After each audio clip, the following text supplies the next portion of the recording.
Yeah. Have you seen people buying the Mac Minis and just loading?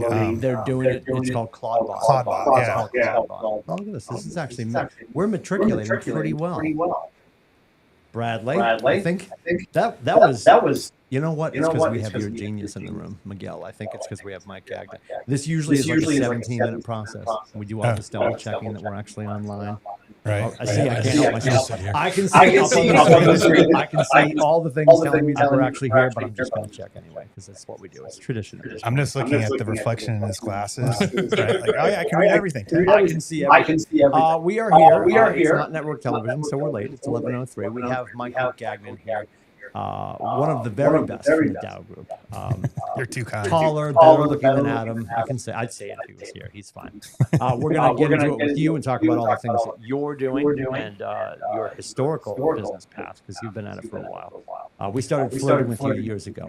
I remember you came to Business Buddies, and about halfway through, you're like, I gotta go. I'm like, oh, he hates me. I'll think Nate's gonna kill me. I scared him off. Right. But I think you were being Father of the Year. You were going to some sporting event or whatever it was. So I can still remember the story you told at that business planning clinic, by the way. I don't know if I want to share that. I remember this very clearly because at the time I think you had been training for triathlons. No, I never did a triathlon. When I was rode a bike, right?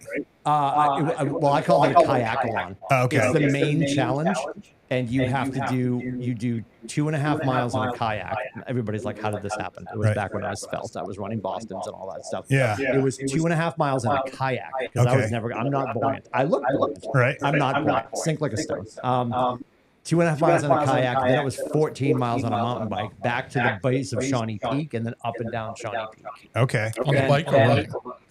That's on foot. And you know our dear friend Chris Dunn from Exotic. So he's a stud. He coasts. He's way ahead of me in the kayak. My wife, God bless Janina, has a picture of me in the kayak, and there's like somebody's like, "Oh my God, look, there's like 3 people behind you." I'm like, "They died."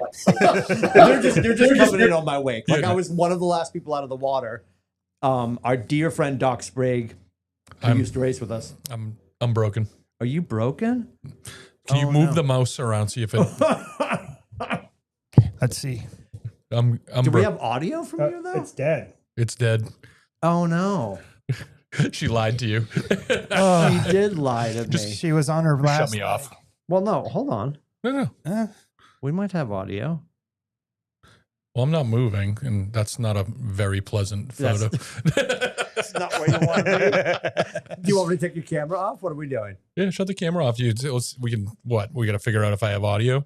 You come sit right on my lap, and we can. Where's the audio goes into that, right? Yeah, you still have audio. Yeah, it's a great picture of you. Yeah, it's great. Let's just go with that. Yeah, we're gonna go with that. No, do you want me to shut you off? You're fine. I can entertain people. We're leaving it. Everyone's like, "What happened to Brad?" So anyway. Our dear friend Doc Sprague finished first out of the water. Now the camera's gone. It's officially gone now, Brad. Good. I'm going to get so much crap. So this died the other day. Everybody's going to order a new one. And then she came back to life, and now she's dead again. So my apologies. And he's off and gone. I crashed 4 separate times on the 14-mile thing. And, of course, if medical comes and assists you, you're out of the race. Okay. So I go over my handlebars for like the 4th time. I taco my front wheel. And I'm walking the bike in, and of course, Chris has got his shoes off. He's in the tent. He's done. He's drinking beer. He's already been up and down the mountain. Yep. But he says to me, he goes, dude, you caught Doc Sprague. He just left. I'm like, oh. So I caught him like that. He ended up finishing ahead of me only by a little bit, but I did catch him. And God rest his soul, we lost Doc Sprague a few years ago. But a ridiculous race that I would not recommend or ever do again. Right. I can tell you that much. Well, I remember during the business planning that you were talking about your training, and you're talking about like why we do the things that we do when the market is good.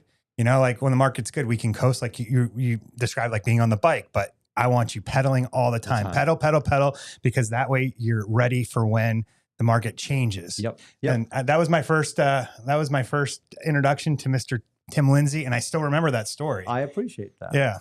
We've got Brad. Now here's the challenge. This is where I think the rubber meets the road. Let's just move you over to his frame. Yeah, that's what I'm saying. You sit on my lap, dude. It's fine. No, I'm fine. Listen, I can pull this camera back. No, we're good, dude. It's about him anyways. Okay, so Brad's here. He is See, he's behind on his sponsorship, so we shut his camera. Yeah, you shut off my camera.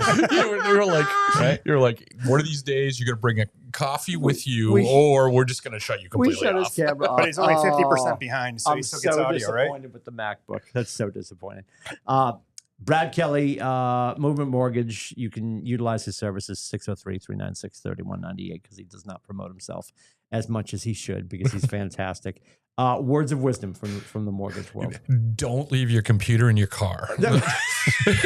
Okay. And I say this because not only did you do it, but like a few days late before that, Ben did that with us. Yeah. He was like, I don't have a computer. I left it in the car. Battery? Oh, I don't know. Is she dead though? Yeah, it was blue. I'm acting like she's not dead. Because clearly mine's dead. He had a blue screen. You just have a black one. Right. She was doing so good. Yeah, no. Oh, well. But anyways, mortgages are still what they are. Nothing major's changed. There's little economic data today that kind of pushed rates around a little bit, but nothing major out there. But just keep in mind we've got a little bit of everything for you guys. So, land loans, anybody that's looking at, doing land or something like that, we've got it. We got the funky stuff like the DSCR and the bank statement programs and different stuff like that. So if you've got something that may be outside the box or you're like, oh no, this is never going to work or whatever, please give us a shout. I'd love to try to find a way to make it happen, because that's actually probably what I'm the best at, is trying to put deals together that are, a little bit more complicated. Or ruined, for that matter. Right? I tell everybody you fixed more deals for me than most people started. So yeah, I appreciate that. But so anything we can do to help you guys, please reach out. But let's cut to Mike so that you don't have to go back to the on-camera entertainment. We don't have to pretend that I'm in a dark room with no camera. They just been watching our expressions, listening to you. Yeah. The knowing nod, like we're on an infomercial. Yes, I'm never going to hear the end of this. I love this. What a great start to our weekend. Right? This is way better because I'm like, every time we do this, I feel like I'm like, I got an itch right here. I got Bradley. If you knew, like everybody calls me the princess, if you knew how much Bradley. Now we say we have echoing and feedback. Oh my God, shut that off. Just kill her. Just shut that down. You know what's happening? Yep. That's probably going to fix it for us. I just had somebody said there was feedback. So I think what we had the volume up on the computer over there, maybe a little bit or something, or the mic was open. We never muted that. Maybe. Hopefully it's better now. So good. Is this somebody's way of saying they don't want me to talk either? No. Right? Ashley Eason said lots of feedback and echoing. So yeah, Ashley's like, don't let Brad talk anymore. No. I saw Jerry Seinfeld once as a stand-up, and he came out, right, and just a microphone on the stage, and it wasn't working. Oh. Right? And he finally fixed it. I think this has got to be one of the funniest things I've ever said. And he's like, yeah, this is such a ridiculously technical thing that we're doing here. I can understand why they couldn't get one mic to work. I'm just looking around here, like at all the stuff. Like there's a lot of stuff, and it only takes one 11-year-old MacBook to ruin all of it. But anyway, the audio should be fixed now. I trust that. Yes, somebody just said we're good now. Thank you, Kirsten Blake, or as Nate Dickey calls her, Cranston. So if you don't know, Nate Dickey at the awards gala went through 42 iterations of Kirsten Blake's name. He cannot say it. He says Kirsten, all the things. He never said Cranston, but I said, I'm just going to run with this. So I got her a hoodie that says Cranston on it. She has not yet worn it in front of him. When she does, he won't even get it. It doesn't matter. Right. We get to just... I'm going to tell you, like, the first time I met her, and then, like, it was a little while before I finally, like, looked at her email address or something, and I was like, oh, I've been saying that wrong the whole time. And she's so nice. She doesn't tell you. She's not like, stupid, that's not my name. Right. I imagine she's battled. Like my wife's name is Janina, Gianina. And people are just like, oh, how do you spell it? Or, oh, that's beautiful. How do you say it? And I'm like, carefully. Like, yeah. My wife's the same way. Yeah. People, you know what, Arena. Yeah. Sure. You know what, is Arena there? Nope. No, Arena lives here. Nope. It's like when you're on customer support and they ask your name and I say Timothy Lindsay and they say, hi, Mr. Timothy, how are you? I'm like, awful. Right. Hang up. I know this is going to go horribly wrong. Yeah. And then she, of course, gets, because they assume Lindsay or Lindsay, both could be female first name or even male first name for that matter. So everybody automatically assume she's Lindsay Janina, and she just thinks she has an Italian last name. Right. So it's all over the place. So if she ever commits anything really heinous, it'll take years for the authorities to find her, which is fine. We're back. Yes, some people have been asking if you've been banished to the dark corners of the earth. Brad's camera's not working because my 11-year-old to be put in a booth so you don't have to see me. I'm in the dark. We're gonna get it remedied. Don't worry. We're gonna get it remedied. Not today. We're not getting it remedied. But here's the thing you're excited about. I know. I was saying everybody calls me the princess. You come in, you adjust your camera more than anybody else usually. Oh, you're very happy with the shot right now. I know because you're like. But you're normally like, wait a minute, hang on. Is this lighting good? Yeah, the way I lean, I feel like it shows more of my rolls than it needs to, you know? More your rolls, your testicles. Yes. I did notice you immediately jumped in that chair, so that must be the best light in the room. Well, no, that's his. That's my hole. Yeah. Right. Literally. There you today. go. Perfect. Mike Gagnon, for the people that don't know, you get a slate from high school graduation to real estate. Okay. Get us just that iteration. And obviously you're one of our agents who has heritage. You've got family members who are doing it. So yeah, might be a different path, but go ahead. Well, I did grow up in the business, as they say.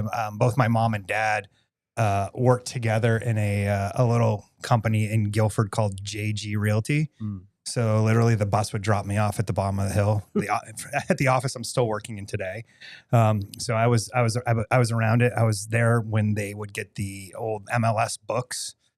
You know, I was there when the contract was 2 pages and you could write on the hood of a car. You know, most things were done with a wink and a handshake. It was a whole different thing. But, you know, I guess I've got that sort of, you use the word heritage. So I've been in the business or around the business pretty much my whole life. And I fought it for a long time. Yep. It wasn't really what I wanted to do. My degree is, I went to, graduated from Guilford High School. Went to Keene State College, got my degree in communications. The Fighting Owls. Fighting Owls, absolutely. Yeah. Moved out to Scottsdale, Arizona, where I worked in PR and advertising. And then realized, having grown up in like that entrepreneurial family, I just couldn't do sitting behind a desk. Sure. Wasn't something that I was built for. So got my real estate license there, started with Caldwell Banker.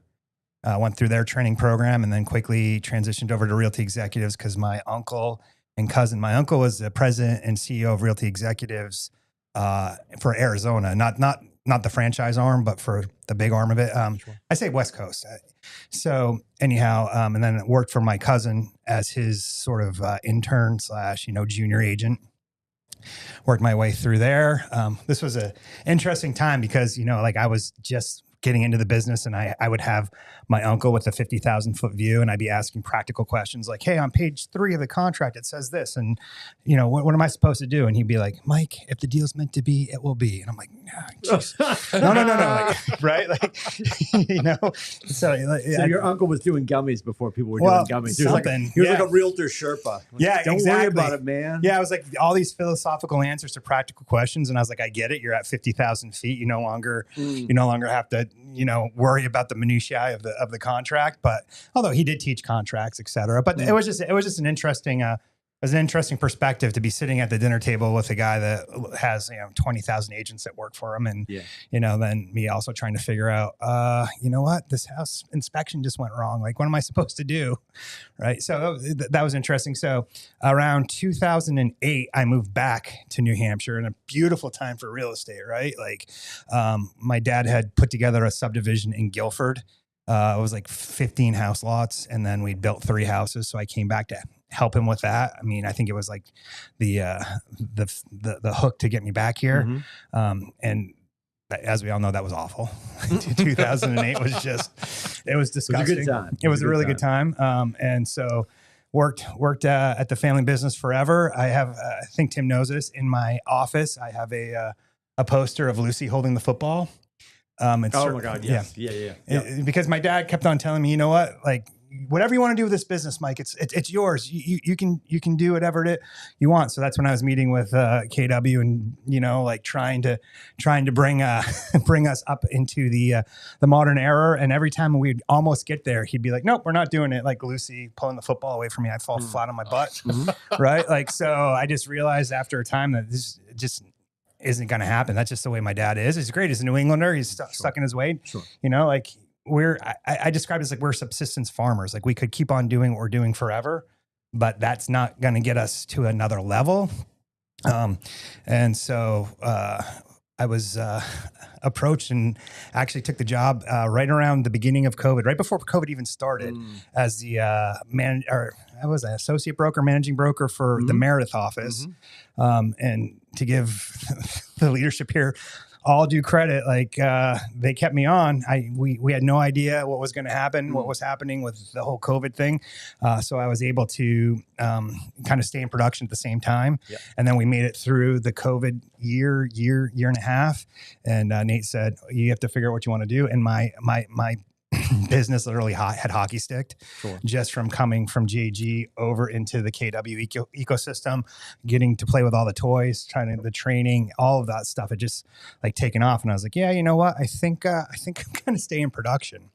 And then looking sort of down the long road and realizing that the market's going to change, et cetera. I talked with Adam and joined his team. I wanted to get under a big tent in a big tent. So, So for you, the biggest change, I mean, you saw a lot of stuff, your marketing background, you know, and doing that. What's the biggest change that you've seen in your business since you got into real estate? Like what's the thing that you probably never saw coming? Right. And like, can't imagine, like Janina would always say, she's like, if you got into real estate when you were driving around with a paper MLS and a MapQuest map, you would have had people killed. Like I would have been a mess. Like the fact that everything was just so much easier when I got started in 2010. Sure. And knowing that you were starting before then, like what's the thing that has astronomically changed that's made it so much easier that maybe some people stepping into the industry right now, I have no idea. Sort of like, you want to give the loose leaf notebook speech. Like you have no idea when I was growing up, right. Uphill both ways. It's a great question. It was different too, because I was in Arizona when I started. Yeah. So that being said, we were a good 5 years ahead of where we are where we were when I came from Arizona. So to that, I mean, number one, the place is a grid system. So things are really easy to find. It's like 15th Ave and Grand Ave, you know, 15th and Bell, right? So like I could pinpoint where that is in my head. Whereas here, I grew up here and I still don't know the names of the roads, you know, like here I work by landmarks. I'm like, oh, you go to McDonald's, you go down the street. You're the same way. Yeah. You'll see a big black lab. He's nice. You know, you can pat him. That's all right. And then make it your third left, where there, everything was pinpoint. So it's interesting you say MapQuest, because that's exactly what I do. I'd plan out a route. Yes. I'd have printed directions. 18 minutes from that house to that house. Exactly. Yep. Now, the other thing that Arizona does that we are slowly adopting here is everything was Supra. So everything was on Lockbox. Yeah. So that made it a little bit easier for scheduling things. Yeah. But I can't imagine trying to do that here. It would have been a nightmare. Yeah. And the other interesting thing is they close an escrow. So literally I would sometimes never meet the seller or never meet the seller's agent when I'm representing a buyer. Wow. Yeah. So we would, as a buyer, we do our walkthrough through Lockbox.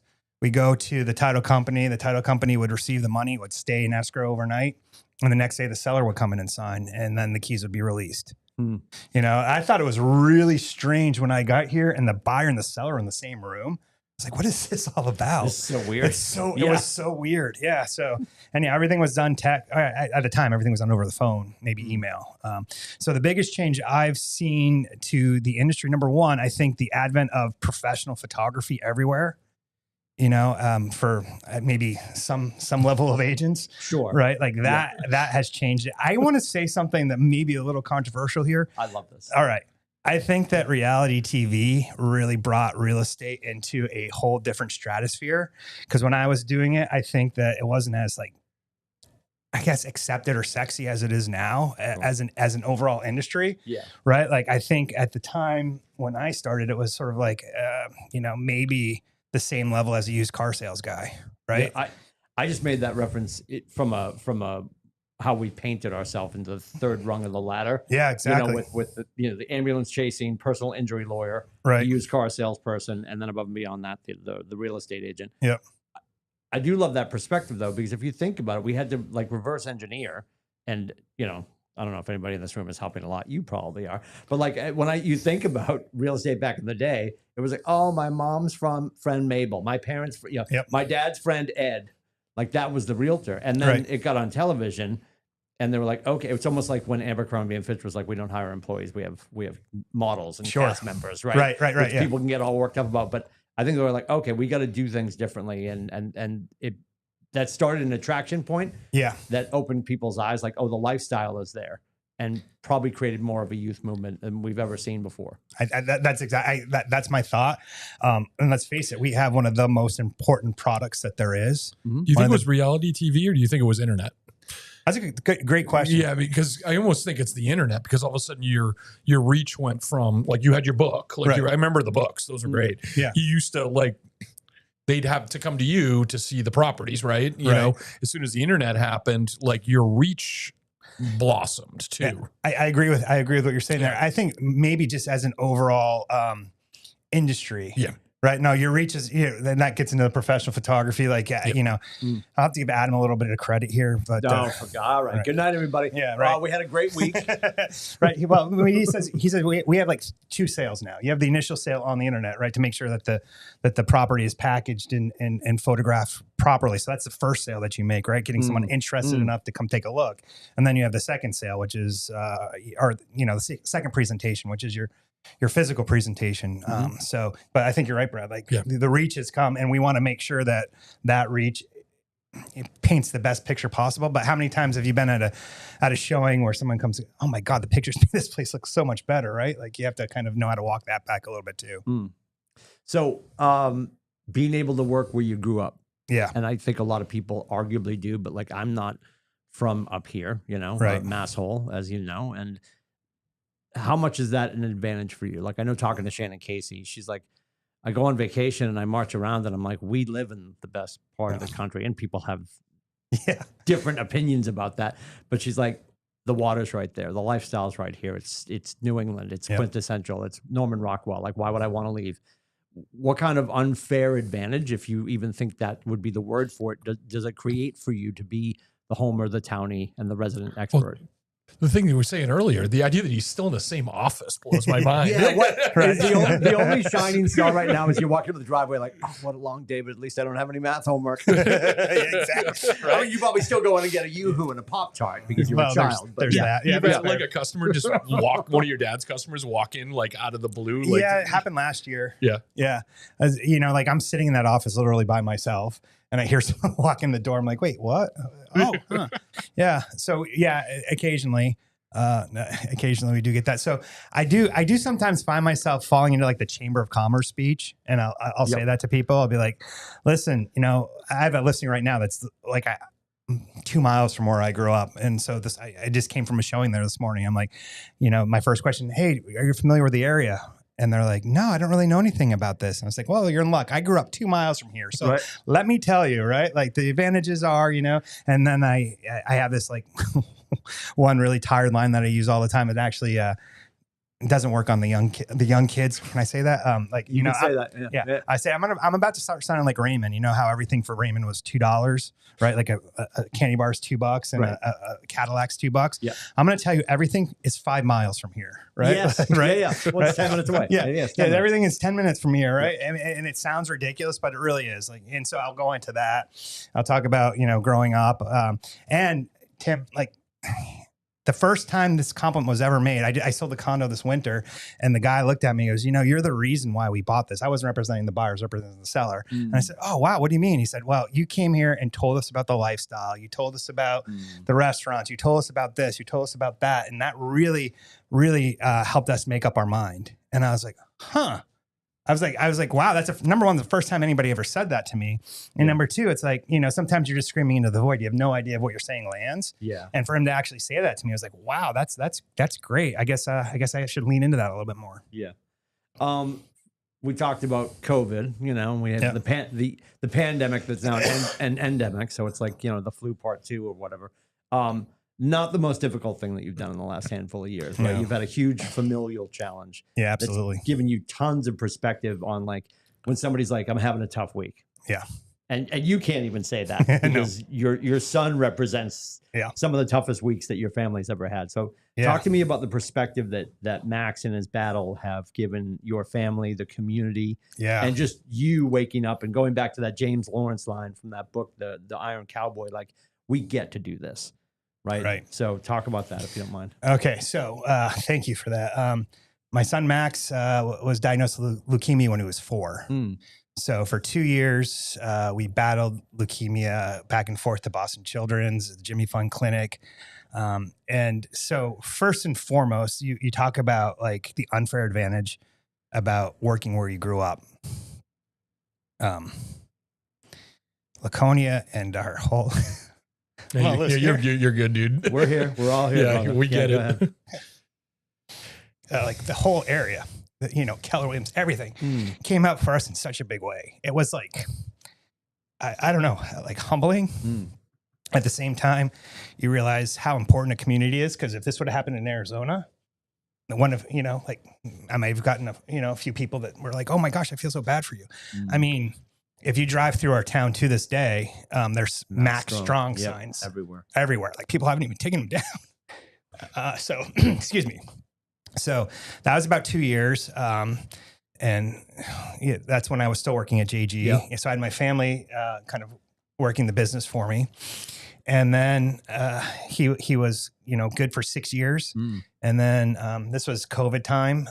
We went in, he was now at bi-yearly checkups, went to the Jimmy Fund and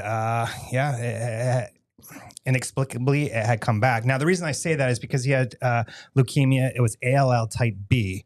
And they say at Boston Children's, the Jimmy Fund, that they have a 95% cure rate on that. So when he went into remission, we're like, oh, sweet, cool. Like we're kind of, we're good. Yeah. And for it to come back was just like a punch right in the face, like who, I don't know. Like it was really, really, really difficult.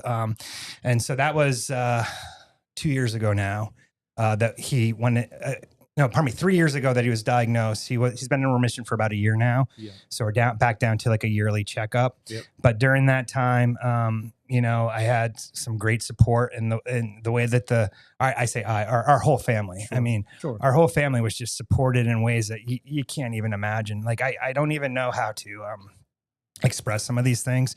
Like when he came home the first time, from the hospital, even though we had to go to the Jimmy Fund, the police department was waiting for us. And the kid got in. I'm losing it. Sorry. No, like he got into a cruiser with like his buddy. They turned the lights on and they did a procession through town. And then we got home. Jeez. Yeah, you're fine. We got home and there's like a huge crowd of people waiting for us. It was like the kid had just like won the Super Bowl or something. Right. It was amazing. Yeah, right. That's awesome. So, and like none of that was asked for, it just appeared. Like it was unbelievable. I saw pictures, so the fact that something like that happened and, like the community came out, they did like a bike ride for him and they had the parking lot downtown Laconia shut off and they had the fire department there and they had like a huge ladder truck and like brought Max and I up to the top of the ladder truck to. They extended it out there all the way. Was that freaky? Amazing. Yeah, it was really freaky. Yeah, it was definitely freaky. But there was probably 200, maybe 300 people that had come out to ride bikes with Max. That's awesome. As a fundraiser. Like I don't even know how to put into words like what that means to me, what it meant to our family, and I don't know that Max kind of understands because it's just like his life. Isn't that the most amazing thing? Before I think a family adopts anything like that for you guys, obviously it's been Max and his journey. Yeah. In our family, we got double whap when Cameron was 22 and then 26 months old. We got, diabetes followed by autism. Right. Yeah. And you talk to families like yours and it's like, how are they doing it? Well, it's the meal on the table. Yeah. Like this is what we're eating. Like this is just the new normal. And, you talk about what growth looks like. I think because when you if you're here in your life and then all of a sudden that happens, you have a whole new floor. There's a whole new depth right that you go through as a family. And then there's a whole, the ladder is a great analogy. Like, then there's a whole new height. And now that's that space that you live in, because to your point, he's on the other side of it again. But right. like you're never really on the, like anybody who's in remission, that's why they call it remission. Yeah. It might not be at the table, but it's in the room. And right. like now you have this perspective of how vast all of this is. Yeah. And what did that allow the rest of the family to do for growth? Like, well, I think that's funny because you make a good analogy. It's like, I think in terms of growth, there was climbing down the ladder. There's a lot of stuff that happened that was like, oh, you know what? We're going to need to contract. We're going to need to contract in a big way, because now all of our time is spent doing this. Mm. Right. And that was one of the, I guess, more, I use the word difficult. Like, this is a business that's all you, right? I mean, you need to be there, unless you're, get to a certain level when you have, but where I am and where I was it was all me. And I did have a wonderful partner, Kat Rafelson, who the second time Max was diagnosed, just basically took me by the hand and said, I got this for you. Like she really, she really, it was that was an amazing thing. So I think the growth comes now. I think, I like that analogy of the bamboo plant where, like you don't ever see it growing because it's all happening underground. And then all of a sudden, boom, it's 7 feet tall, 8 feet tall, something like that. So I think that there was a lot of stuff going on underneath, and until we got a little bit of sunlight and a little bit of water, it took a while. It took a while. Yeah. Do you have moments where the two of you might be looking at certainly both of your kids, because they have to navigate this thing, her as his sister, in the grand scheme of things. I just had this conversation with somebody the other day. I think we all looked at our parents as we're growing up, and we all go through the process. Right. Mom and dad know all. Mom and dad are the greatest. And then the mom and dad are idiots. Yep. And then you get home from college and you start getting mail with a window and your name on it. You're like, Dad knew what he was talking about, right? Yeah. Like we all go through that.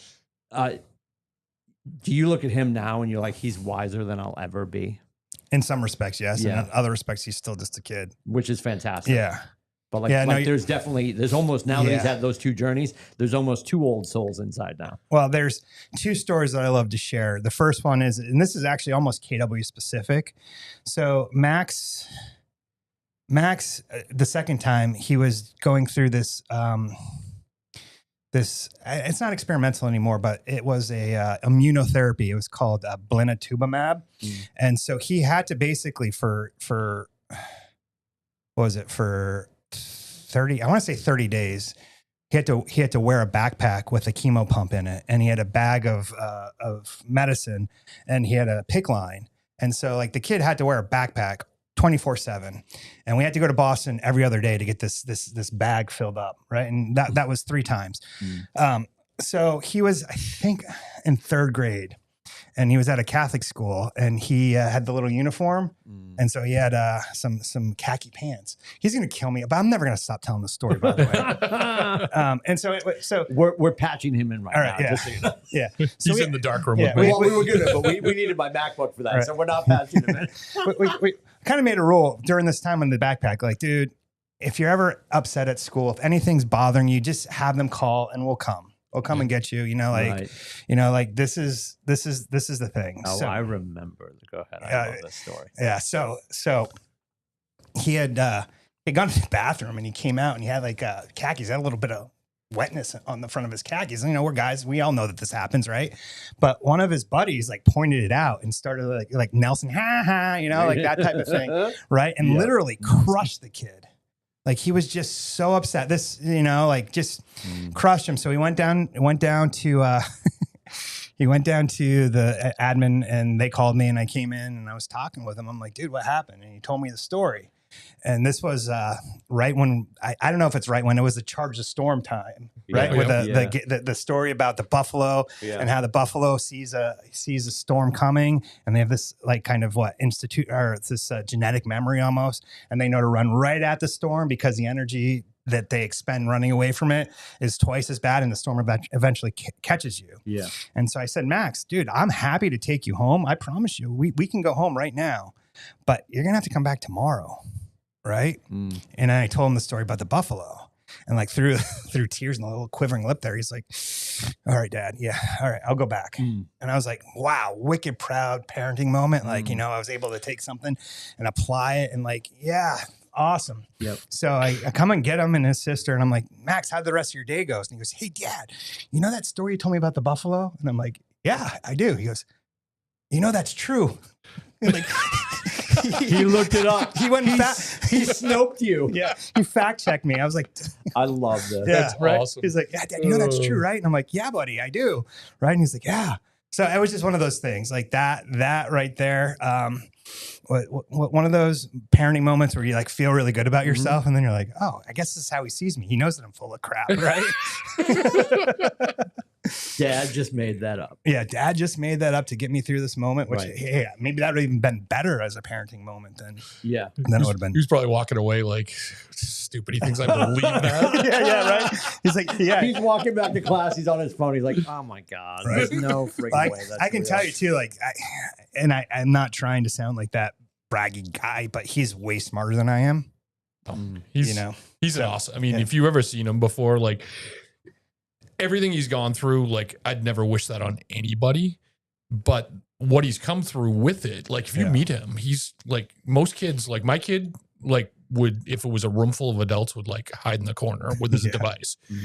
Max is like at the doorway half the time. Like everybody's walking in, talking to everybody. It's like last year during the Lakes Region board, we were there at the tournament. With the bracelets. Yeah, he was like making bracelets and talking. I was like, wow, I was kind of psyched for him. Yep. I was kind of psyched for him. But then the other day he came home, and I made this like kind of, everybody was checking on me to make sure I was okay. I made this post about like how time just doesn't stop, because he had come in and he said, Dad, like we were talking today about the age of the earth. And then all of a sudden I realized like almost how crazy it is that all of us are going to die. Right. And he said, my teacher told me I was having an existential crisis. And I was right. I was like, holy crap. Like what do I do with that? Right. Like seriously, he's in 8th grade. I'm like, you look it up. Yeah, exactly. So I made a post like about that, like just about how, time just keeps on going and like all that kind of stuff. I think I had like 3 people check in on me like privately, like, dude, you doing okay? There's some craft brewer somewhere in New England that has a brew called Existential Crisis. That's what. Right. I think people hear that and they're like, what is that? Yeah. What happened? Well, it was another one of those moments where like, I'm kind of like, I don't know what to say. Yep. I don't know what to say, but, and then he went on, he's like, can I get some Minecraft bucks or whatever? And I'm like, right. Yes. He's a kid. Right. He slots right back. Yeah. Well, he knows he gets you on a little emotional high, drops you down low, and then your defenses are down. He's going to have you buy something for him. Right. Like he's, like I said, he's smart. He's smart. Yep. So yeah, I think that adds a lot of perspective. I guess that's the other thing that I sometimes wonder. Like sometimes I have a hard time working up the emotional. What's the word I'm looking for? Fortitude. Yeah, maybe. But like somebody's complaining about like a stain on a carpet. Oh yeah. You know what I mean? Yeah. And I'm like, I guess I you're my client. I really need to fight for you, etc. But dude, really? Like, really? Right? Like, okay, we'll go, and I don't mean to be performative or just be going through the motions, but like, come on, can we put this in perspective? You're buying a $500,000 house. I get it. You want it to be perfect. Believe me. Thank you. Awesome. But at the same time, right. Like, okay, all right. I guess if this is the hill we're going to die on, we'll go and make sure the carpets get cleaned. Yeah. Right. So I guess sometimes having that perspective makes it a little difficult to get worked up for somebody, which, and I do think too, maybe as an industry, we take ourselves a little too, and I don't want to use seriously, but we fall into that role where that's really not something that we should be maybe as concerned about. Like we're guiding you through a huge process, a huge decision, and this being a little burr, maybe we need to figure out how to sand it off. To be honest with you, I bet you do a better job for your clients because of that. That's the thing. Like I try to talk to clients all the time about, I'm a numbers guy. Like it's not emotional. Like, and I know, and I try to tell them, like, I know it is for you and this is a big purchase and it's emotional. Right. At the end of the day, like the important parts aren't emotional. Like you know, that's a great frame. Yeah. You need to like, this is the numbers, this is what it is, like blah, blah, blah. Or like you said, you know, what's the perspective on things, right? You know, and navigating that and keeping people kind of without losing their mind in the process. Cause it's stressful, but it's not stressful for you because like you've dealt with way more stress in life. I think it's funny. I just thinking about it. I think the first time I actually met you was at, the Capper lunch up in Meredith, and it was like right after you had your incident with the lawnmower, and I knew who you were. I knew who you were, right? And I knew what was going on with Max and everything. And you walk in, and you've got like your fingers all bandaged up, and I was like, this poor guy. Like, what else in life is he gonna give me? That's funny. Yeah. You can tell that I probably missed my calling as a brain surgeon as I cut my finger off with a lawnmower. Like, come on, guy. Like, seriously? I remember we were talking. I was like, he was telling me the story. I'm like, wait a second. You're literally the picture on the side of the lawnmower where it shows. they show the nub flying off. Yeah, exactly. You're right. Yeah. You're like, oh, yeah. I know. I really need a better story for that. Like shark bite or I don't know. Shark bite? Yeah. Yeah. Lots of sharks in the big puddle up there. There you go. All the sharks. So it was about a year ago. We're in Vegas. You and I had a huge summit in the hallway. Right. Yeah. Thank God we ran into each other. It was a great conversation. There was no couch there, but there should have been. The therapy that you gave me was pretty transformative. Well, it's so funny that and I'm sure we're going to find this in Atlanta too. There's these vast, huge hallways, and I get they don't want like people camping out, but like you're going to have, I mean, they said this number is going to rival the 2020 Dallas number, which we got 19,800 people. Whoa. I don't know if we're going to see that number. I mean, they're saying we're going to see that number. So, yes, dear Gary, we would love a couple of recombiers and a few couches. It'd be great in the hallways. But we were talking, and you would in your head had flipped the switch, and you're like, when I go home, I am going to focus on video. And I've heard this, like I know how serious you are when you do want to lean into something, but I've had agents telling me since 1972 they were going to focus on video. So I'm like, yes, and let's do it. So you leaning into that over the past year, you electing to raise your hand and join the ALC, your business has changed because, like you said, you've always had a Robin to your Batman, and it's you now. And we part of the Dow Group. Sure. Adam runs the business. There's a lot of you that are just out there as mercenaries in the woods, fighting for your greatness and supporting the team. So all of that, it's been a real busy year for you. Yeah. As far as your business is concerned. Yeah. What's been the biggest challenge for you personally to make sure that you're taking care of yourself? This is probably going to sound really horrible seeing as I've been doing this for about 22 years, but I don't think I could have written a job description for myself as an agent. Like I was full blown triage, full blown. The phone rang. I ran. I went and did this. Like, sure. This whole idea of like living a life by design seemed like a really like woohoo concept to me. Like I never wrapped my head around it. And I think that at the end of the day, I did bold last June.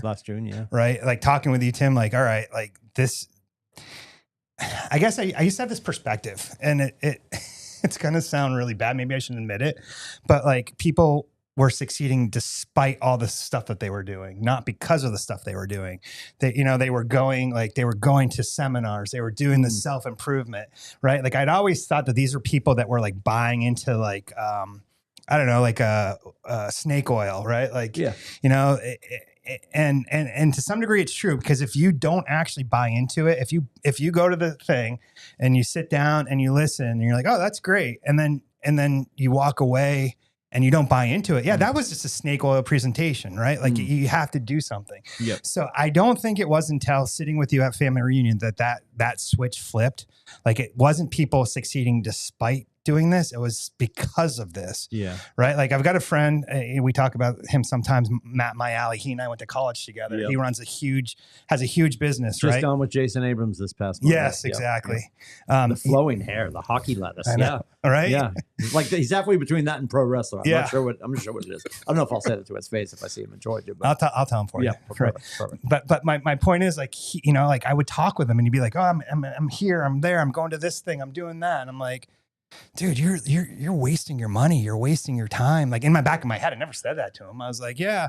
And I always thought he's succeeding despite doing all of this stuff. And it never registered with me that, possibly, obviously he's a driven person. Same with Adam. Sure. Adam is all over the place. And I'm like, they're succeeding despite that. That was my swing thought going into all of these things. And I never like bought into it.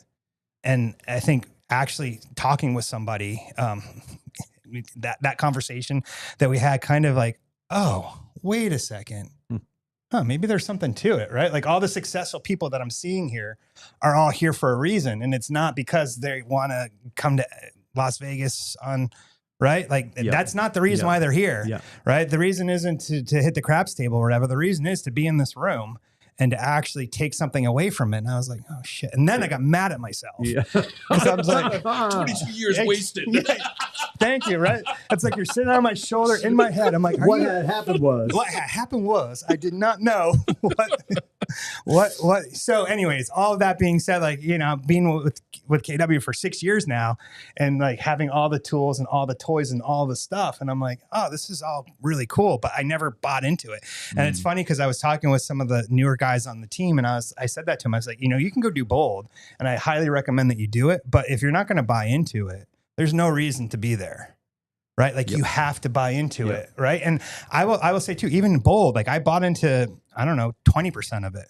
Sure. And I can only imagine what it would be like if I bought into 40% of it or 60% of it, or, I don't know if I could do 100%, but, just because I'm a New Englander. Shay's online too. Do you want to talk to her? Yeah, absolutely. Because I'm a New Englander and I don't bring in the other 40%. There's this like skepticism that comes with everything. That's like how we were raised, right? Exactly. Yeah. Exactly. Yeah. So, I guess maybe there you go. Like I'm still not 100% bought into stuff, but at the same time, I am a lot more bought in than I was before. Yeah. You make such a great point too about, we talk about it with bold because we've got repeat offenders that go to bold all the time. But somebody had said to me once, they're like, it's weird.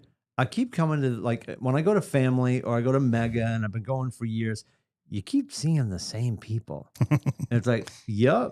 And they can still afford the trip. Right. And it still makes sense for them.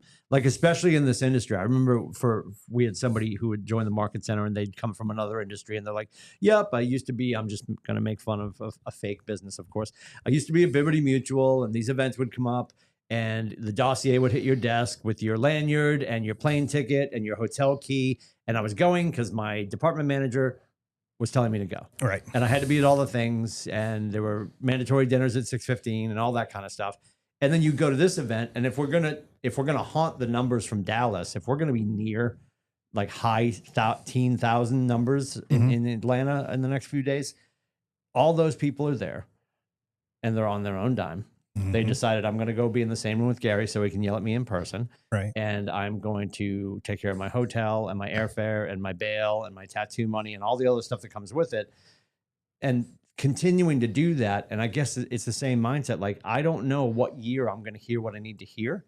I don't know what I'm going to hear this year. Like I don't ever really enter in with any idea of what I'm looking for when I go. And it's changed for me in my role, obviously, because I'm just trying to go and I'm going to let stuff just bubble to the top. Some years it's like 1 year it was authenticity. 1 year it was this. I don't know what the word will be when I'm getting on the plane to come home. Right. But I go and I'm like, what is speaking to me? Because I just want it to be not like I'm going, because I think that can be a mistake too. People are going to make this trip and they might be a designated person on a team and this is my role. So I'm going to make sure I go to everything that's buyer specialist or lead listing agent or MCA for Kaylee. And not that we gravitate towards the stuff we should be going to as a leadership team. Of course. But I think when people chase that rabbit, it can maybe mislead them. If you're going to an event like this is my secret sauce for anybody who's heading to Georgia. And I think you and I talked about this. I don't care what your role is. go through, find the names, and we don't really know because Nate does a great job bringing people up here. Find the names of the people that you probably aren't going to see in New England over the next 10 months. Right. And I would rather go be in a room with Mike Gagnon and Brad Kelly talking about basket weaving than go be in a room with somebody who I don't really know or have any history of, talk about my specific role. Right. Like go glean greatness from somebody, and and whatever that is, it's astute and it's applicable across probably all things within our industry. Like that's always the thing that I'm going to do for the most part. Like I've got some stuff that I've always checked off because of my role for this trip. But I'll go and I'll be like, oh, they're going to go talk about this, but look at the heads that are going to be in that room. Exactly. Who can I go learn from in this trip? And that's what I do when I go there. It's a lot of times it's who's going to be there, not well, about if we're what in it Vegas, is. Yeah. I mean, I know we shut off Brad's camera, just so you know, but Brad's trying to convince us that he goes for the there, learning. We've been in Vegas for 2 years. No, I will tell you, like, I'm a lot like Mike is about this. Like I am a skeptic, but I leave every one of these trips with energy. Right. Like 1,000%. there's energy in the room, 1,000%. you know, and even if that's probably the 20% you're talking about, right? Yeah. Even if that's all you get is the energy and you're like, okay, wait a second, I'm pumped about this. Yeah. Right. Well, the other thing for me too is like looking at the people who are successful and being in the room with them and be like, oh, I guess you do put your pants on the same way I do, right? Yep. Like you're here, I'm here. Yep. Right. Like, okay. Yeah. Yep. You know, like that the humanizing factor. Yeah. Like I was in with Jay Papazan. Yep. I did one of his classes. Like, he's just He's another right guy. there. He's Yep. right there. I mean, He's I right listened there. to his One Thing podcast. I've read the books, all that stuff. And I'm like, oh, he's just a normal dude, right? You know? Yeah. And so like, I mean, I guess.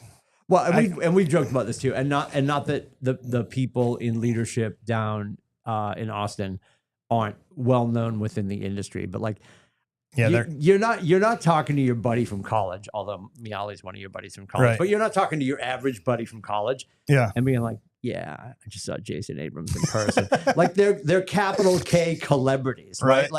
Like the rest of the world doesn't really care, and in the grand scheme of things, it sort of goes back to what we always say: like, do not compare your insides to other people's outsides. I did that. Every one of them has their shit going on too, you know. I did that to the college group chat. I put Matt's episode I love of the Millionaire Real it. podcast. I'm like, you guys might not realize what a big deal this is. And then like this boom, boom, boom, busting his balls. Yeah, look at the lucid flowing locks of Matt Miali. Yeah, exactly. That's fantastic. It was pretty great, you know, like I was actually pumped for him, you know, like, but I put it in that chat and just listen to people bust. Yeah. Right? So important. important. So let's talk about the video thing. Okay. Because this could be a whole episode and we don't have a whole episode. Well, speaking of video, we got to fix Brad's. Can you help Timmy with the video, please? I can try. Honest to God. I'm going to hear about this all trip. I love you, Bradley. I can try.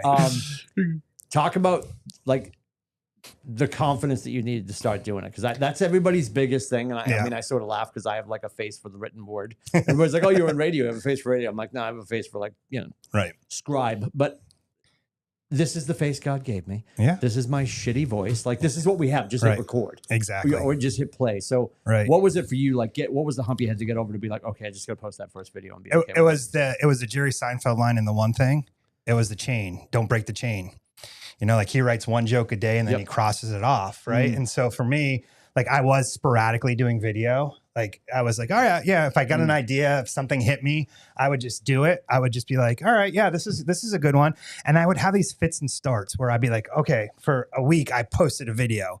Right. And then 3 weeks would go by and then I'd be like, oh, I didn't do that. Right. So I think that was the thought that went into it. It was like, and it wasn't even doing it. It was just to see if I could, you know, to see like if I can do it, and what would happen. It's kind of an experiment. What would happen if I do it? Right. And so there's a lot of unexpected things, you know, I've been talking about that come from doing this. And the biggest unexpected thing has nothing to do with video, it has everything to do with keeping current with the market, being on top of my stats and numbers and having those at my fingertips when I'm out showing or talking to people about real estate. All of a sudden I feel so much sharper and so much better educated as to what our industry is, what our job is. Remember before I said I don't think I could have written a job description for myself. Now I know that. Like I'm reading these stories. I'm like, I wonder if that would be a good video, right? Like, and I'm pulling it in, and I'm like, I've got folders where I put ideas, and that type of thing. And also now, I'm the vice president of the board for Lakes Region Board of Realtors. Now, that's kind of cool, but that's also a content source, because now I'm on the legislative committee, and we just had our meeting the other day. I've got 3 videos coming about pending legislation, right? That came because of that. So now all of a sudden, me making that meeting for the legislative committee isn't just because I'm on the board. It's because now I'm looking for content ideas.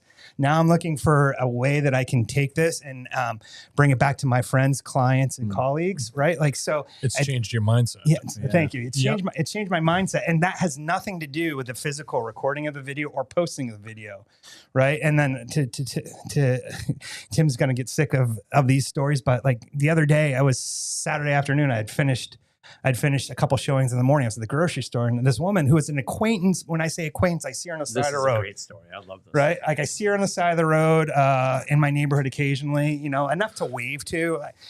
My kids will tell you I wave to everybody. It doesn't matter, because I'm in a car with a J, with a sticker on it. So I always feel like I'm marketing. Hey, right? Yep. But anyways, like, enough to wave to her, not enough to talk to her. She tapped me on the shoulder at the grocery store and asked me about the real estate market. She's like, I see your videos. I was wondering what, my son ever going to be able to afford a house? Like all of that kind of stuff. And then that prompted me to go and look and see what it looks like. And then I made a video. It's like 7 years of saving right now for most people to save up for a down payment. Right. So that's what I'm saying. Like, that conversation happened in a grocery store because of the video, not because I was like, hey, I need to figure out, Tim, let's talk about real estate. How do I bring this conversation around to real estate? Guess what? I don't even think that would have been a thought of mine 5 years ago in the grocery store. I'd have been like, I don't want to talk about real estate. That's my job. I don't want to talk about my job. I don't want to talk about any of this, right? Like, I don't want to, I guess slipping into the identity that this is what I do as well has been another change. It was interesting. You just mentioned knowing the statistics. So we were up in NOCO one day when Adam came up there, and he was talking to the group. And that was the thing that he kind of blew my mind with. And it's so simple. I mean, knowing your numbers, knowing your statistics, so that somebody walks up to you and you has a conversation, at least you've got something, on point to talk about, and it's huge. No, and I agree with you that's like the two prongs of the fork. Sure. Right. What was that? A trident? I don't know. Anyways, 2 prongs. Now I can talk about the local area. I can tell you where to get the best French dip. I can tell you who's got the best Italian beef, right? Like that I can tell you. And then I can also tell you that right now we're seeing about 71 days on market for an average house in Belknap County. Yep. Right. And they're like, oh, wow. So not only is this the guy that can give me the Chamber of Commerce speech, but he also has a little bit of a command of what the market's doing. Yep. Now, does that actually help you sell stuff? I don't know. That's going to be the next part of it, right? But Adam said that years ago. I remember Adam saying, he's like, the baked in answer when people are like, how's real estate? It's great. We're helping a lot of people. You're thinking about buying stuff? Yes, you have to have that level of excitement for the industry. Right. He's like, but if you can't pull out square footage on Sewell Road, in Chickenboro, and you claim to be the area expert, then what are we doing? So be a student of the industry and have that stuff. And you're now just spending time in the data. And it's the same as if I'm always encouraging people, just start sending out unsolicited CMAs.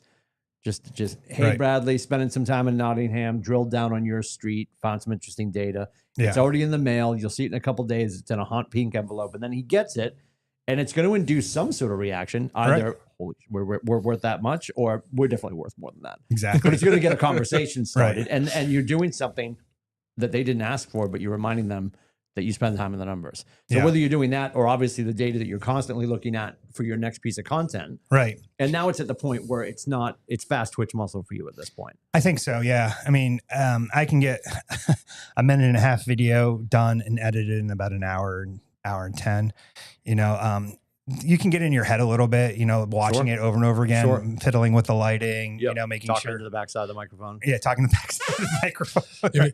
I gotta imagine lighting's important for you. That's my. You want to see how bad that would be on this? Watch how bad that would be on this. And you and I can't see it. That's doing it. Right. That's the wrong end. I don't know if we talked about that. People probably have no idea. Miguel admitted that he spent 2 or 3 days. Yeah, 2 or 3 days. You had a condenser microphone. Yeah, and those are direction driven. Like you have to be talking into the front. No, you can't just talk into either side of it. And he was talking into the back end, the backside. Yes, he was blowing smoke up his microphone. Exactly. So back to Brad's point, I probably missed my calling as a brain surgeon, as you can tell. Right there. Is this thing plugged in? No, right? You know what? I honestly, I think we all do it. Yeah. I give you. I think this might be something that Max gave you. You're like, I don't care. I chop my fingers off. I talk into the back of a microphone. Right. It's not like. I've had way worse things in life happen to me. So like. All right, this happened yesterday. Oh God.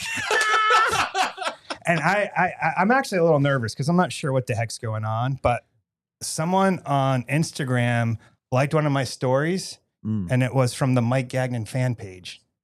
Oh, never mind.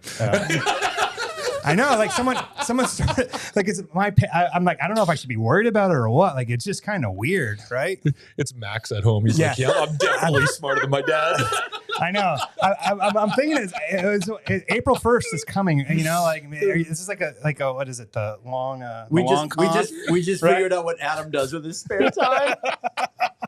Yeah, I know. I was like, wait, what the heck is this? So I don't know. It's just one of those things. Is it on FaceSpace? No, it's on Instagram. Okay. I'm gonna go join that. That's fantastic. I follow like that. Seriously, what is See going what's doing?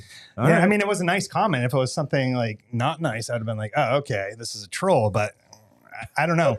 So until it goes sideways, it's right? great. So I got that going for me, which is nice. That going for me. Awesome.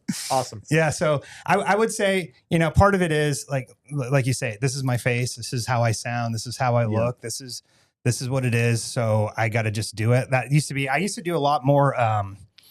Live videos from open houses and stuff where I figured, you know what, if I get 7 people to look at this, that's 7 more showings that I got during this open house than I would have had if I just would have sat there playing, playing on Instagram during the open house. So I would go live and I would always tell myself, what's the difference between this and if you were actually here with me? Right. Like that would be the thought going into it. There's no difference in my head between doing a live video walking through or having Brad with me and walking through, like you're watching it.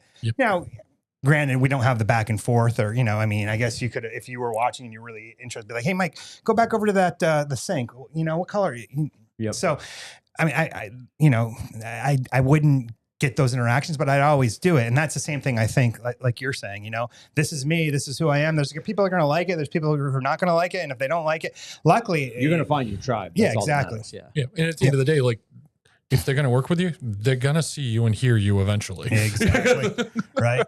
And again, this does like 3 things. 1, it gets me prepped and knowing what I've got to do in a day. Right. And I don't know, if this should be considered my lead gen or not. I'm still wrestling with that. I appreciate that we talk about it. And that I do it during my lead gen time and I am putting it out there and I haven't got necessarily a lot of direct leads from it, but I am having conversations that I wouldn't have. Although I got to tell you, I got a call I made a call the other day, Tim, right? Yeah. Yeah, it's working. Yeah, right. I went through Rivet. He made a call the other day and it was something that had happened almost a year and a half ago. Right. And I was just calling to check in with them because they were supposed to sell it to a family member and just, hey, I noticed I hadn't heard from you. How'd that go? Oh, we just found out yesterday that he's not going to be able to do it. And your number, there's 3 agents that are vying for this waterfront listing and you're my guy. So I'm going to be pulling for you. Right. So my point is that's a year and a half of runway to get it. So I don't know if what I'm doing right now, Tim says, you always think 90 days, what you're doing now pays off in 90 days. I don't know if what I'm doing now will pay off in a year. Oh, 1,000%. Right. Yeah. Like that, I guess that's a lot. That was a long way to say that. Right. But my point is, I'm not sure. I'm not getting like an immediate, oh my gosh, I saw your video. I want to list my house. Right. You're going to have to do it 100 times, 200 times, 500. I don't know what it is. But I'm kind of looking forward to hearing Gary Vee talk about that this weekend. Yes. I'm kind of interested into that. So I guess right now I'm sort of I'm going to do it and see what happens way. And all the positive stuff that's happening immediately from it is what we talked about before. It's being prepared. It's knowing my numbers. It's knowing the market. It's like really paying attention to what's going on and then finding a way to communicate that out to people that, that may find it valuable. Well, the good news too, you have how many iterations of you on video are out on the internet right now? Well, in terms of, I've done 83 videos so far. Okay. Yeah, I haven't broken that 100 threshold yet, but that's kind of where I am. And it's cool because you can see like the progression. You know, oh, I figured out how to make it vertical, whereas horizontal before, right? Yeah. You know, oh, I figured out that my microphone's got to face this way, right? Fantastic. Right? Oh, I figured out if I shut these lights off over here, I look better here. Plug right? it in. Like it's constantly getting a little bit better and a little bit better. And then all of a sudden I'll do something stupid. And I'm like, oh crap, I didn't even notice that. Right. And it's probably the video that everybody watches the most when you do something stupid, 1,000%. right? Yeah. I can tell you this. I have one video that's got almost 78,000 views, and it's the worst quality one that I made. Like it was out of focus. The sound wasn't great, but it was about a new subdivision going in Laconia. And that one got shared. I don't know. I don't know if it went quote unquote viral, but 73,000 views is pretty good. Yep. Right. And so I think I got like 20 or 30 new followers from that one video. And it's the one that I'm the least proud of in terms of the production value. Yeah. Right. And I don't even know why. I know why I posted it because that was the one that I made that day.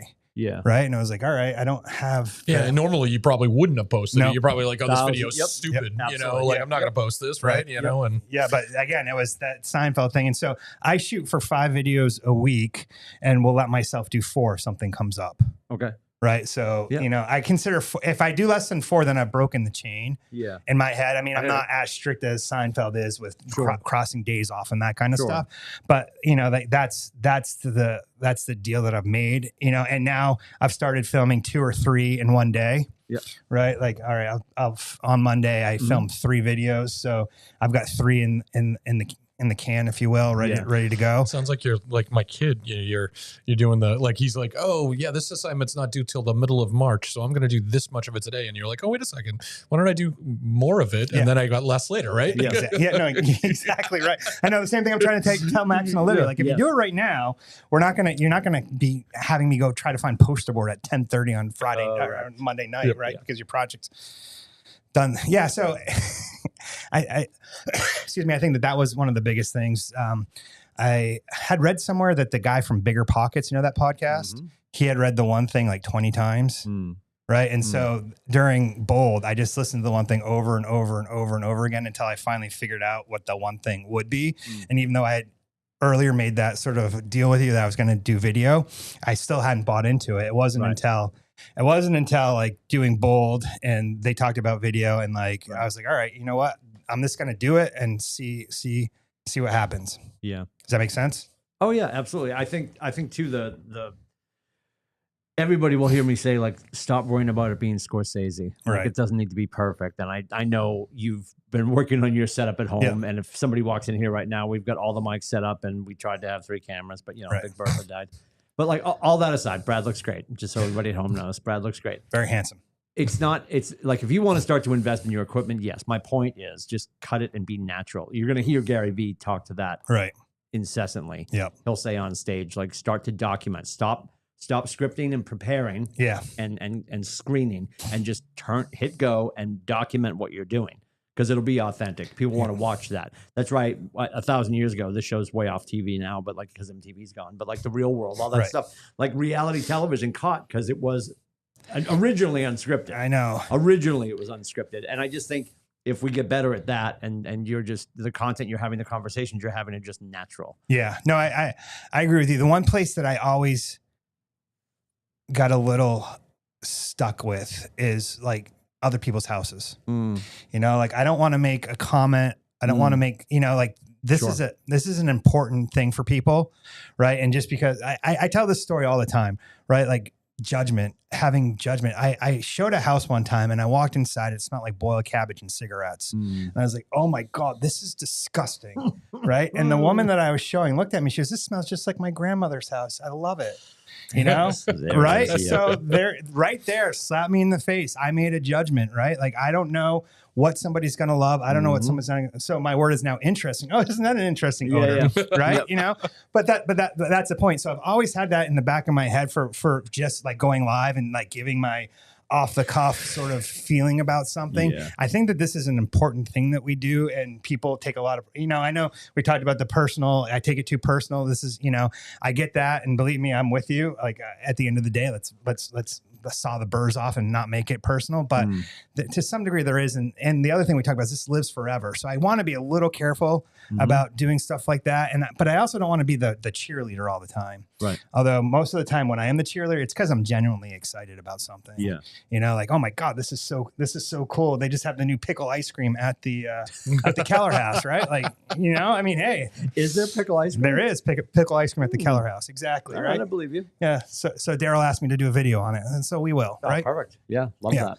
So, but that's the point, right? Like, I am genuinely excited. I love our area, and I'm really growing into loving our industry. Yep. Whereas before it was a little difficult for me because it was 22 years in, he's finally fallen in love. Well, here it is. I grew up in it, and it's sort of like, you know, that's not me. That's my dad. Right. That's my mom. That's not me. I'm the communications guy. Now you wake up and you're like, time to make the donuts. Exactly. But the other cool thing about it is like, and now I'm going to sound like the cheerleader. Dude, this thing is everything.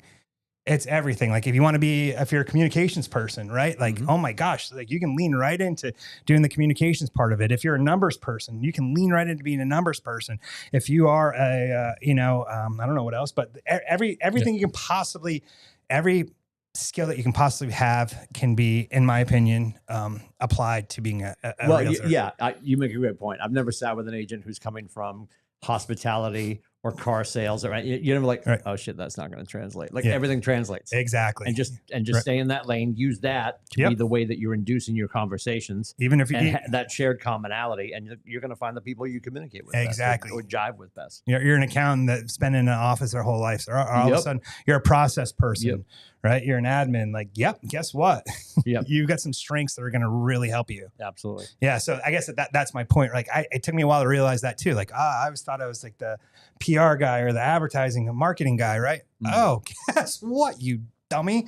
Like you should have been doing this for 22 years. Yeah. I mean, I don't know where I feel like we hear it almost every trip we take or somewhere. It's, you know, get yourself out of the way, get your mind of what you think you are out of the way and go do your thing. Right. That's awesome. That's actually the best piece of advice my dad ever gave me about real estate was you have a willing buyer and a willing seller. You get out of the way. Right. Like, you know, he said, I've seen more agents kill a deal trying to prove their value in a transaction when you had like people that were ready to go. Right. And then someone walks in that isn't comfortable in their job and be like, oh, well, I remember that, you know, the roof inspection was a little, you know, and it didn't bother the buyer. Right. You know, and all of a sudden now it becomes a major issue because you got in the way. Right. Like Susan Scott, no one conversation will make or break a relationship, yet anyone could. All right. Like stop talking. Right? Yeah, we were just at our summit, and we were on stage because of that, I think. Like I was like, Kelly's really good at what she does. And once we get to the point where we're processing alone and I'm like, I'm going to be on everything. I'm going to be watching what's going on. Right. I'm going to stay out of the way until if you need me or if there's something that I need to get involved with, I will. But like, don't think I'm not paying attention. But once I get involved, like there's usually not great things that happen. Fair point. No, exactly. You get in the way. Yeah. Willing buyer, willing seller. You just get out of the way and let it happen. I always say this. I say, you know, I don't really care who drives the bus as long as we get there safely. Yes. Right. So, you know, like if you need to be that driving, it was that high D. Yeah, historically. Right. If you need to be a driving high D, guess what? Dude, go for it. Right. Like just get us there safely. You know, if you're going to crash the bus, that's a different story. But that would be Nate. We have a driver today. But that's my whole point, right? Like, you know, the transaction doesn't need to be adversarial. It doesn't need to be, right? You know. Well, you talked about that earlier. It's like, I remember working with a dear friend. He was buying his first investment property up in Tuftonboro, and the great Randy Parker, and he was, and because they were talking about doing this, that, and the other thing. He's like, and I love Randy because Randy's always Dr. Whisper, right? He's just like, listen, when you get up here, I know you're coming from Massachusetts. Just leave that there. Just when you come up here, just be Breathe. here. Be here. Deep breaths. If you get involved in the town, remember we're here, you know? And the other part of that this was a transaction where I had explained everything ad nauseum to my people, to my dear friend, Chad, and Chad, we got to the point where the deal was going through and he didn't understand why we were doing, like why the fuel part was getting transitioned and we had a measurement made and all this stuff. He's like, but it's connected to the house. I bought the house. I'm like, no, dude, line 10. Like I'm going to all this stuff. And I remember saying to him before we got started, I said, at some point, I'm going to say to you that the moment has arrived, because I knew at some point it was going to get cantankerous, because Chad's Chad. Yep. And when you work with your friends, there's extra license taken and all this kind of stuff. And we were talking about this, and he was just like, nope, you get that fixed. I'm like, well, no, it's not fixed. It's in the contract that we went over. You might not have been listening, Chad. I love you to death. But, and I said, bro, we're here now. And he's like, what? I'm like, we're at the point where you just want to win. Right. And there's no win here for you. But like your buyers, sellers, investors at some point are always going to want the last word. And sometimes we'll take that stain in the rug. Yeah. That in perspective, when our floor and our ceiling have been adjusted, is really a nothing burger. But we're like, oh, this is my chance to fight. Like if I was on HGTV right now, this could be my phone call where I slam the phone down and they break for commercials. And like, we don't need to make that happen. Exactly. It doesn't have to happen. Beverly Brooks put me at my place years ago, and she's wonderful, and she's probably never going to come play with us, not because of me, I hope, but like she's probably going to finish out where she is. She's a wonderful broker in the Dover area, and I'll never forget her saying, she goes, you know, so I've got a lot of friends in law enforcement, and some of the best police officers I know never had to take their gun out of the holster. And it's like, you know, I like that's like, great. Yeah. Yep. Like we are supposed to. That's the line from 13 Days when Kennedy's talking to Brezhnev's person. Right. And Brezhnev's person says, he goes, as soon as the talking stops, diplomacy's over. Right. Like what are we doing? Or what are we not doing for that matter? So you gave some of your dad's best advice. What's your best advice? If you could go back to day one, real estate, Michael Gagnon, what would you say to you? That you can do it. Right. Like there's a lot of people that come into the business that think that this is a very precious thing. It's very, what is that? That glass ball? Like you're going to break something. Yeah. Right. Yep. Like you can absolutely do this. Right. Like we talked about, you have some set of skills, right? Like what is it? The transporter? No, what is it? Liam Neeson. Yeah. Yes. Right? A man with a very, you have a particular set of skills. You have a particular, you have a particular set of skills, lean into it and you can do it. Like, I think that a lot of people have, man, I hate that word imposter syndrome or fake it till you make it or whatever, but you already have it. You know, it's just, you have to get over yourself a little bit. Yep. And then we talked about this 22 years, not buying in. Yep. Right. So like if you can buy in sooner, and I know we're New Englanders, man, like, or a lot of us here are New Englanders, and we have that skepticism that's kind of like ingrained deeply, way down deep. Right. Like, we have this, I'm going to bootstrap it. I'm going to do it myself. I don't necessarily need anybody else's help, all of that stuff. And I love those traits. I think that they're very, very important, great, like self-reliance. But you know what? Other people have done it. You can do it. And you know, like look at the path that they've blazed, and like, oh, right. Like, yeah, you don't need to do it yourself. The books are out there. The people are out there, you know, like, yeah. So that's the other thing from like family and stuff like that you go to these events, you see these people that you're like, wow, that person's amazing. And then you're like, and you hear them talk about themselves and how many times they've dropped the glass ball that you were talking about or whatever else. Cut their finger off on a lawnmower. And then you start to hear people, they're like, oh, you're just going to fail faster. And I'm like, what? Like, and then when it clicks, you're like, oh, actually, I got to get out of my way. Know I'm going to fail and then just keep going, you know? Yeah. I referenced the Big Poppy numbers so many times. You would think that I would have them tattooed on my forearm or somewhere on my desk, but it's just look at Big Poppy. And do you think he had more home runs or more strikeouts? I'd have to say strikeouts. 1,000%. Right. Yeah. It was that Roger Federer quote, or, you know, where he's talking about how he hits what 1 million balls to be able to do this one time. Right. Like, or what was it? The Jordan commercial where he's going through the misses. He's like, I've missed this many game winning shots. You know, like, you're like, oh. Here's the problem that I have with it, and now I've got the two people in the room that can probably help me through this, is like I catastrophize when something goes wrong, you know, like, because I now feel like this is a really big deal that we're involved with, right? Like, I don't know, during COVID, I had a water test that was a VA loan. Yep. And because the wrong water test was ordered, something not on the VA docket came back, and guess what? Needed to be corrected, regardless of the fact that it wasn't part of the water test that the VA required. I had no idea about this. Like, and I've been doing that. I was 10, 15 years into it at that point. No idea, right? I had people who had already closed on their house in the middle of COVID, so there's no hotels available, right? At a vacant house that the owners had moved to Florida. We're not going to let them into the house, right? So I have people that are homeless, because of the stupid VA. I say stupid. I take that back. Because of this, you know, because challenging VA. Challenging VA. We ordered the wrong water test and something happened. And by the way, the VA required a new test, right? So we had to rectify the problem and get a new test, right? So that was a whole, you know, so for me, like something goes wrong. I got people sleeping in their car. Yeah. You know, so I guess that's the point, right? When we're talking about failing faster, like the failures that I have, if they only affected me, I would be absolutely fine with, right? Like, like I said, I cut my finger off, we're fine. Yeah. Right. Like, you know, like, but when that's, I guess that's my problem is when it starts affecting everybody else. And then, you know, something else that happens and affects the brokers because of a mistake that I made. And now all of a sudden I'm like, oh my God, I'm feeling like I'm letting the team down. Right. So those are the thoughts that I have about failing faster. There's stuff that I'm fine failing with, like the video, if it's stupid, I get that. No problem whatsoever. But when we're in a transaction and a deal, that's when I get a little bit spooked. You got to remember though, what do you do for a living?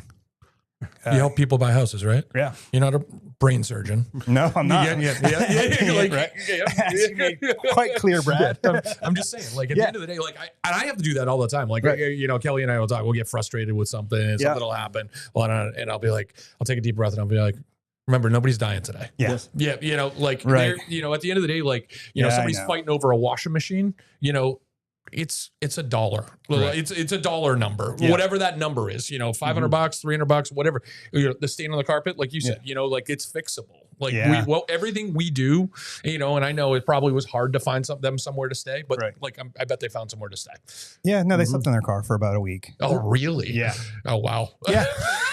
Well, it was COVID. Never mind. No, it was COVID, so they weren't going to stay weren't going to stay any place, you know, and blah, blah. We got permission for them to park in the yard. Like, you got to be kidding me, right? Like, honestly, like you're not going to, You said earlier about and it's transitions. It used to be fake it till you make it. Now you tend to hear people say imposter syndrome. I always did not celebrate the phrase fake it till you make it, because to me it sounded disingenuous. Yes, exactly. And that's the last thing that we need sprinkled on this industry is more, you know, more bullshit. So then people started, you heard within the last handful of years, it started cropping up and you'd hear in conversation all the time the imposter syndrome thing. And I'm a big fan of that one. Like, and I know you and I have had this conversation. I hope every one of us wakes up every day feeling that way. Because if we're doing that, that means we're setting out to do something that day that we have no business doing. And that's how we got here. Right. Like the little redheaded kid down the hallway that was like, got back from Texas. He's like, I'm going to empty my piggy bank. This is ridiculous. Hold my beer. And we're here now. Right. Like, so that to me, that mentality of imposter syndrome that people feel, I'm not saying you can't feel that way. I'm not going to tell anybody how to feel, but like, we should feel that way. Like, you know, God, should I be here? There's gonna be somebody going to their first family down in Atlanta and they'll be in the room with a whole bunch of people and be like, everybody else is doing better than me, or whatever that mentality could be. But they're gonna hear something. To that point, you also said something about being somebody, like you are somebody, right? Yeah. And we're gonna see Gary Vee this weekend. This is a great video if you haven't seen it. It's probably on TikTok. What I love about TikTok, you can punch in any phrase and the video comes up automatically. It's a girl meeting him at one of his events afterwards. You're only going to hear the audio. It's sort of like watching Brad today. Right. But I want to play this because I absolutely love it. Hang on a second. I know one day I'm going to be somebody. You'll know when please look at my face. You're somebody now. Do you understand? Yeah. That's the game. I was somebody long before people knew who I was, and I believed that. You're somebody now, Letitia. Thank you. You're welcome. Not great. Yeah. Yeah. So he's going to be on stage. So if you're headed to Atlanta, do not miss Sunday. Social Con's going to be ridiculous. I'm sure he will be last. Right. What's interesting, I know that Dana Gentry is taking over from Mo Anderson. Mo is still with us. Right. But she is obviously stepping down off the throne of the Queen of Culture for KW. She always will be. But Dana Gentry's taking over. So Inspirational Morning on Tuesday is going to happen. And then we have Jay Shetty as keynote wrapping everything up. What'll be interesting about Gary is anybody who knows Gary Vee very well, he likes to whack the puck off the boards. So I don't know if they're giving him a count. Right. And again, if we're being honest, if he's being authentic, Gary's going to be, I think Gary's just going to be in the room and people are going to have to buckle up. And I hope people that maybe don't celebrate profanity, sorry, masshole, love it. Right. If you don't celebrate it, I hope you can hear through all that and understand he's just very passionate. Yeah. Maybe he is gonna. I'm fascinated to see how they're going to handle him because it had to Someone's come gonna up. have a cough button, It had to come up early in the conversation. or But he's on delay. He's fantastic. He's done so much. He's going to tell his whole story. The reason when he gets his picture taken, he always holds up 5. It's a sweater that his grandmother knit for him because his parents couldn't afford a Jets jersey. So she's made a green and white sweater with 5 on it. So that's why he does that, to remind him where he came from. Because his job, if Woody's listening, is to buy the Jets. Right. Which I don't know why anybody would want to do that. He's gonna fix them. Yeah. Right. Gary's going to fix the Jets. Yeah. He'll be swearing more then. But Right. Anyway, Yeah. Miguel, thank you Yes. so much for hanging out. Appreciate it. Fantastic Thank you. conversation. I didn't look because I think the notes are on my MacBook, but I'm not sure. We have somebody next Friday. I'm not sure who it is. Right. Another member of our ALC will join us next Friday. Isn't it Carol Goodwin?